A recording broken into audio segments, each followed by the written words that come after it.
Ever since Days Gone was announced, it felt like the media was out to bring this game down. It felt like a situation where the media all came together and said, "Yup, are we all in agreement? We're either gonna hate this or we're gonna love this." When the embargo for the reviews lifted, there were many different opinions that were coming out, with a lot of larger outlets saying how the game was mediocre. Some of the criticisms seemed valid, and other comments were just odd. Even though I had not played the game yet, I knew something didn't feel right. Some critics felt like they were trying to use Days Gone as a means to push an agenda that was completely unrelated to the game itself.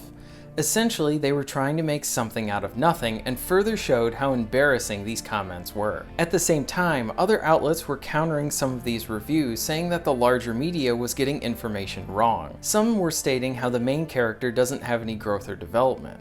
I couldn't fully understand these comments since I hadn't beat the game, but as I continued to play it and beat it, I really saw how wrong these comments were. Days Gone is not a perfect experience, and there are plenty of areas to critique and make suggestions for improvement while appreciating the many things it does get right. Going into this game, I had respect for Bend Studios because of their prior work. I very much enjoyed Siphon Filter as a kid, and it's a series that deserves to come back. I had the opportunity to speak to one of the developers of Days Gone while at PAX East, and I asked them about Siphon Filter. They said that they continually try to pitch another game to Sony, but Sony continually turns them down. So Bend really does want to bring another game out, just as much as the fans want to play it. On a more personal side note, I love their work on Uncharted Golden Abyss for the PS Vita. The highest compliment that I can give that game is that it felt like a Naughty Dog experience while not actually being made by Naughty Dog. Golden Abyss provided an Uncharted experience that was on par with Uncharted 1.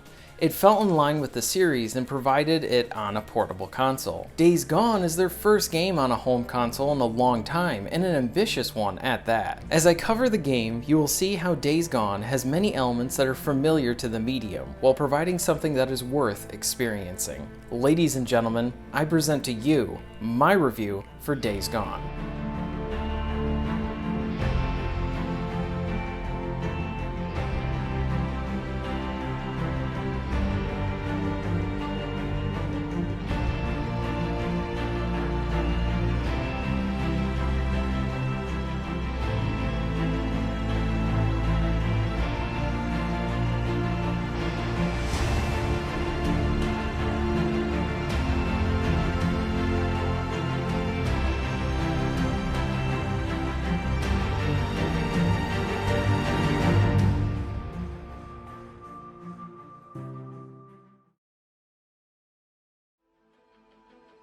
Days Gone gameplay consists of exploring the open world, experiencing the engaging story, and the combat.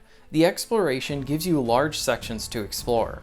Throughout the story, more sections will expand, providing you with newer areas. The game finds a nice middle ground between the Ubisoft open world structure and something that is more like in Red Dead Redemption. The game will indicate if you need to drive to someone for a mission, but throughout the open world there are infestations and camps to take out along the way, along with areas to raid for supplies. What I like is how these areas would not be pre-populated on the map, but rather they would pop up as you drive near them, letting you know that you could do a side activity. This is a small difference, but it gives you this feeling of stumbling across something rather than just kind of feeling like you need to check a box. Bandit camps are fun to do as you need to take out everyone within the location, and each of these can be approached from a few different ways. You have the two obvious methods of going in guns blazing or stealth. Within these two methods are some more nuance to your approach. Do you try to equip a silencer and take out all the enemies before they see you? Or do you use your knife to save your ammo? And this is an approach that I used for my first several hours with the game as I didn't have many supplies. Other items like crossbows and traps can help with this as well. For going loud, you will have many different guns to choose from, with each of them being fun to use. The shotgun provides some fun results as it pushes enemies back and it might blow off some limbs. The assault rifles are best for staying behind cover. Along with this, and I give this game huge props, is late into the game you're going to get a lot of these classical American weapons, like the Tommy gun or some really good Western weapons, and I love their additions here. What helps to improve the shooting sequences is the use of focus. Essentially, you can slow down time and line up some really good headshots. The guns sound good and are fun to shoot.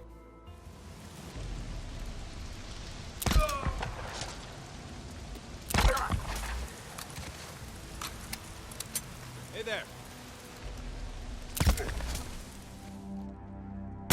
Fuck with my my friends!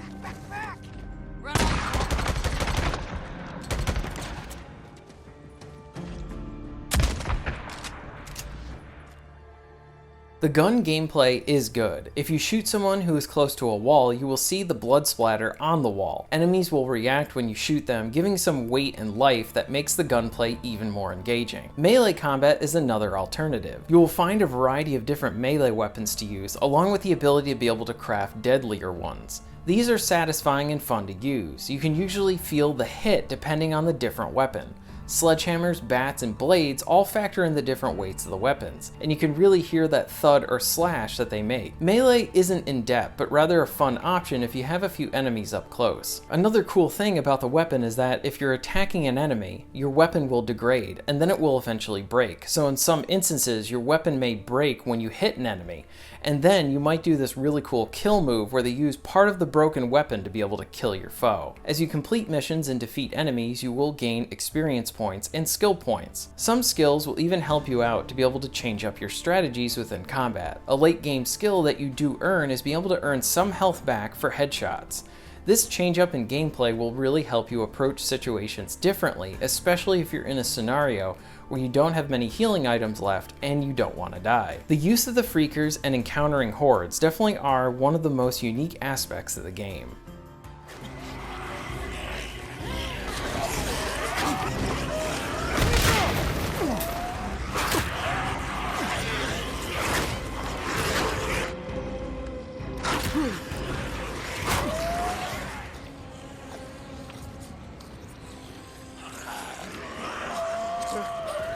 Ready for this?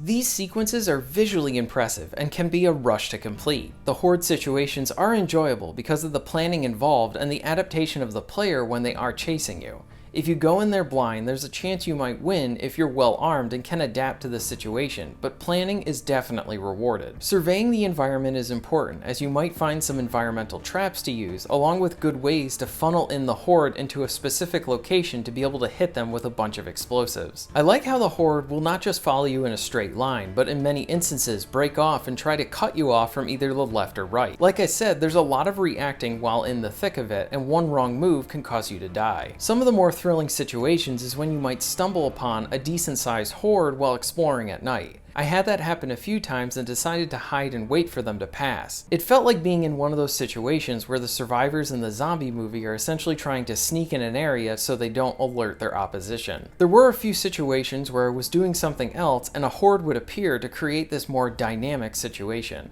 I was attacking a bandit camp, and then a horde came in to attack the camp, and then there was utter chaos with two factions fighting each other. My most interesting situation with a horde was where I was trying to get another Nero upgrade, and I didn't realize that there was a horde near it. I didn't have a lot of supplies, so I tried taking down some of them, but it got to the point where all I could really do was run. I tried running to locations around me for more supplies, but eventually I would run out again. I could return back to base and then restock on my supplies, but I didn't want to do that. I wanted to try and get that upgrade now. So I had an idea. I was curious if this would work. I had the horde chasing me to a nearby bandit camp that I didn't defeat yet. I ran into the camp and hid. The horde came in and attacked all the bandits. The bandits were able to kill all the freakers, and then I took out the rest of the bandits. This was hands down one of my favorite gameplay moments within the game.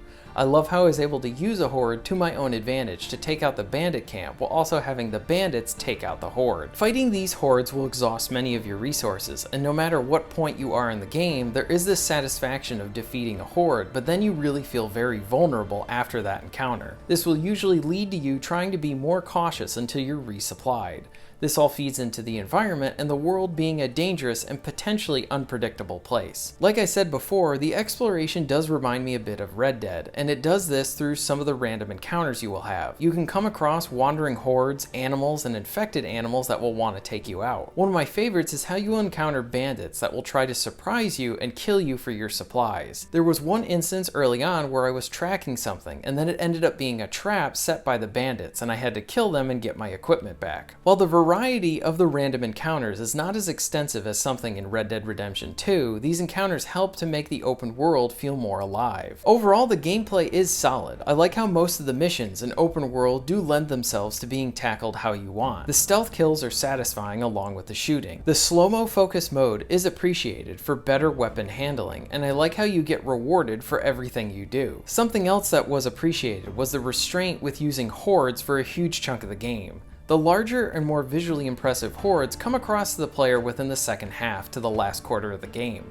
Like many other elements to the game, it slowly builds to this point and really prevents the game from really showing all of its cards early on. The build-up is appreciated and well paid off. The story is another huge part of the game, and it's one that I thoroughly enjoyed.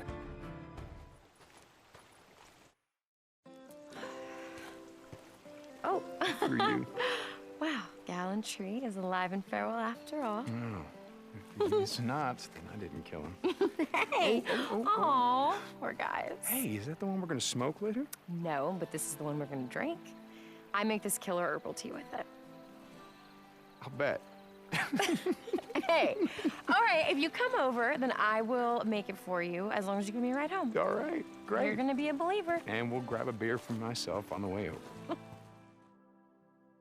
You play as Deacon, who is a drifter. The game takes place about 2 years after the initial outbreak. You are teamed up with your best friend Boozer and you're trying to survive.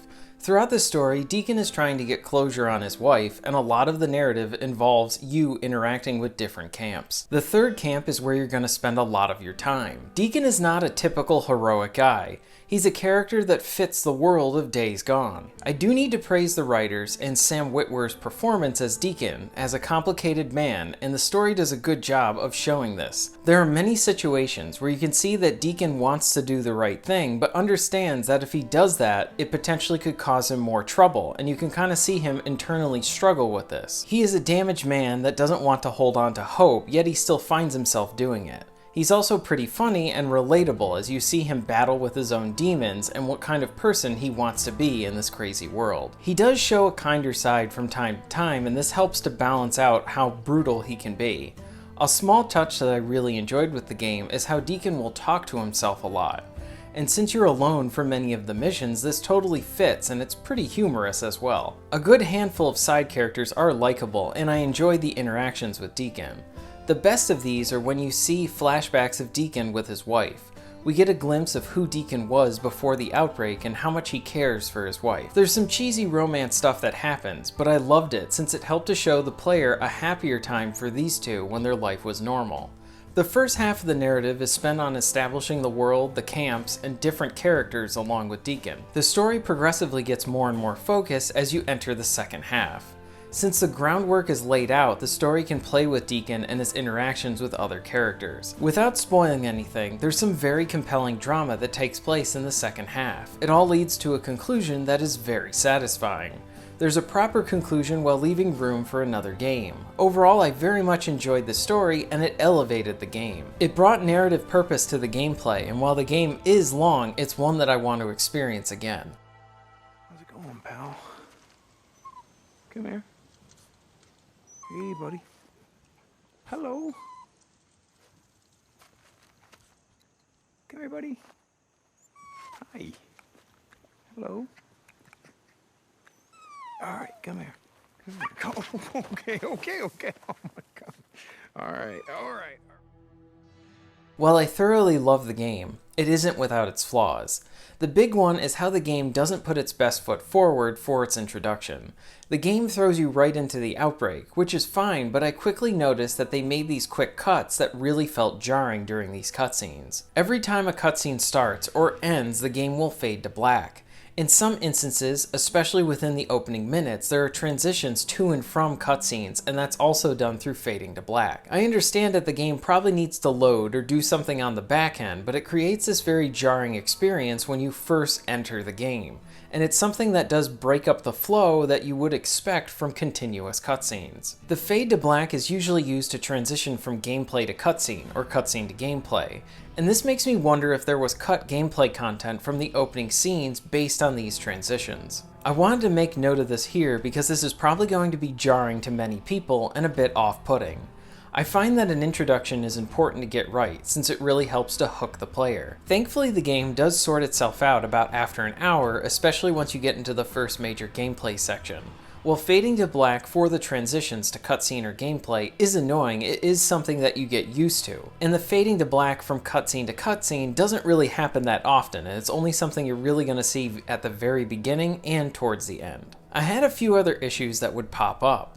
In a good handful of situations, the audio and video would be out of sync during the cutscenes, and it would feel like I was watching Kung Pao rather than playing Days Gone. This really hurt the immersion when it happened, but thankfully if you completely close out of the game and reload it, it does fix this issue. It's very annoying, but not detrimental to the game. I had a good handful of silly bugs, like enemies getting stuck or crows trying to fly into fences. This sort of stuff doesn't really bother me, and I found it more humorous than anything. The enemy AI can be a bit wonky, and it might act really dumb at times, as they try not to beat you really with tactics, but more so numbers. The Horde AI seems to be a lot better. You will fight a good amount of bears and these brute-like freakers, and while I do appreciate their attempt at having variety to the enemies, I wish these encounters had more variety to them. Essentially, they are powerful bullet sponges that just charge at you, and once they catch you, then you go into a QuickTime event. These fights can get really tedious. One area I did want to bring up for a potential sequel was the increase in enemy variety. So within the game, you will fight different factions of people, and there's this one crazy cult group that I really thought would lend themselves to having some crazy enemy types. They have the usual assortment of soldiers like melee attackers, gunmen, snipers, and heavies. But there's this one guy who will light himself on fire and try to hug you and kill you. I wish there were more enemies like this, seeing as how it really fed into the faction itself. If you're gonna have a crazy faction, then go nuts with it and give us more stuff like this that really reflects that faction. Lastly, the frame rate does take a consistent hit while driving the bike. You will really see this in the last open section of the game. Again, it's annoying but not detrimental. One mission type I wished was not in the game were those instant fail missions. There are a few missions where you cannot be seen or attack anyone. Thankfully, these missions are rather short, but the excuse the game gives as to why you can't attack these people is because their armor will block your bullets. These enemies are just regular people with normal equipment, so the excuse doesn't really make any sense. And I think it would have been better if the game just said you can't kill anyone because you're going in to gather intel and you don't want anyone to know you were actually there. These missions can be a bit annoying, since getting caught and restarting at the checkpoint sort of feels like the game is scolding you. But they are short and not the main mission type you will be enjoying. I found most of these flaws annoying, and I definitely thought the good outweighed the bad. I think the performance will only get better as they release more patches, and when the game was released, they have been consistently patching this game to keep making it better. Lastly, I do want to highlight the excellent music score. This year has already had some great musical scores from games like The Division and Anthem, with Days Gone being another great addition. The music is memorable and epic.